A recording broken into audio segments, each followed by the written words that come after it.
ఇప్పుడు ఈ video edit చేస్తూ ఇది చూస్తుంటే ఆహా! ఎంతుంది కరివేపాకు అనిపిస్తుంది మళ్ళీ నాకు. బేసిక్‌గా ఇక్కడ మనకి 2 రెబ్బలు కరివేపాకు కొనాలన్నా $2 పెట్టి కొనాలండి.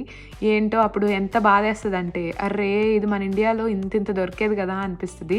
సో, నాకు ఆ ఫీలింగ్ ఉండి ఇండియా ఎళ్లి అంత కరివేపాకు చూసి నాకు ఇంకా ఆగలేదు. సరే చూసి కరివేపాకు కారం చేద్దాం అని చెప్పి కోస్తున్నా. అక్కడ ఏమైందంటే ఒక చెట్టు పెట్టినట్టున్నారు. అది ఎలా స్ప్రెడ్ అయిందో మొత్తం అంతా ప్లేస్‌ల్లో కరివేపాకు మొక్కలొచ్చేసాయి.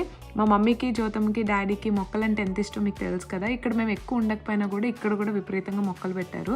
సరే ఖాళీగా ఉన్నాను కదా అని సరదాగా ఒలుసుకుంటా ఇప్పుడు కరివేపాకు కారం చేయడానికి రెడీ చేసుకున్నాను.